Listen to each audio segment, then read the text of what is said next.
আসসালামু আলাইকুম everyone. মেরিনেস home কিচেনে আপনাদেরকে স্বাগতম জানাচ্ছি নতুন আরেকটা রেসিপি দেখার জন্য। আজকের পর্বতে রয়েছে এমন একটা রেসিপি যেটা ছোট বড় সবাই খুব পছন্দ করবে। অল্প কিছু উপকরণ দিয়ে দোকানের স্বাদকে হার মানাবে এমন একটা রেসিপি আজকে আমি তৈরি করে দেখাবো। চলে যাচ্ছি মূল রেসিপিতে। এখানে হাফ কাপ পরিমাণ আমি গুঁড়ো দুধ নিয়েছি। এর মধ্যে এখন দিয়ে দিলাম হাফ চা চামচ পরিমাণ বেকিং পাউডার দিয়ে দিলাম। বেকিং পাউডার আর গুঁড়ো দুধ একসাথে ভালো করে মিশিয়ে নিচ্ছি। এখন এর মধ্যে দিয়ে দিচ্ছি 2 চা চামচ পরিমাণ ঘি। ঘি দিয়ে আবারও ভালো করে একবার মিশিয়ে নিচ্ছি। ঘিয়ের সাথে ভালো করে মেশানোর পরে এখন আমি দিয়ে দেব ডিমের কুসুম। একটা ডিম ভেঙে ডিম থেকে ডিমের সাদা অংশটুকু আলাদা করে ডিমের কুসুমটুকু ভালো করে ফেটিয়ে নিয়েছি। আর ওখান থেকে অল্প অল্প করে ডিমের কুসুম দিয়ে আমি একটা ডো তৈরি করে নেব। একবারে দেব না, কারণ একবারে দিলে পরিমাণটা হয়তো বেশি হয়ে যেতে পারে। একবারে না দিয়ে আমি বারে দিয়ে একটা ডো তৈরি করে নিয়েছি। আর এই ডোটাকে ভালো করে মথে নিচ্ছি। এই রসমালাই তৈরি করার ক্ষেত্রে ডোটাকে যত বেশি মথবেন তত একবারে মসৃণ হবে, রসমালাইর শেপটা ভালো হবে। তো আমি একটু সময় নিয়ে ডোটাকে ভালো করে মথে নিচ্ছি। এখানে কিন্তু আমি আর কোনো তেল দিই নাই।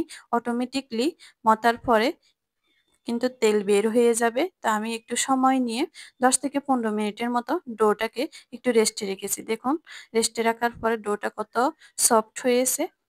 এরপরে এখান থেকে আপনারা যেভাবে ইচ্ছে শেপ দিতে পারেন। তা আমি গোলাকার আকারে শেপ দেব। এ কারণে পরিমাণ মতো নিয়ে একটু গোলাকার শেপ দিয়ে নিচ্ছি। এক করে আমি সবগুলো রসমালাই বানিয়ে নিচ্ছি।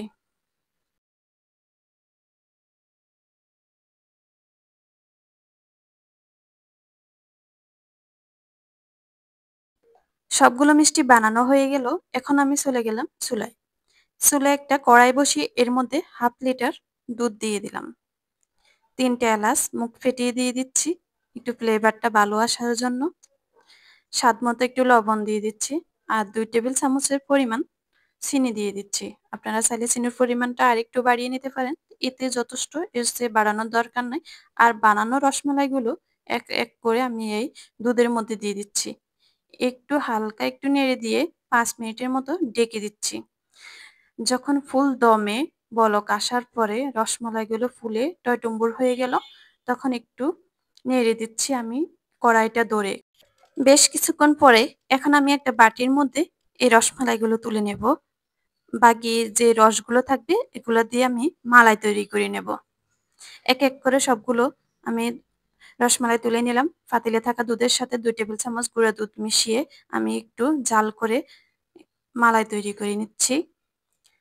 আর এই মালাইগুলো একবারে ঘন হয়ে আসার পরে এখন আমি তুলে রাখা রসমালাইয়ের উপর দিয়ে দিচ্ছি।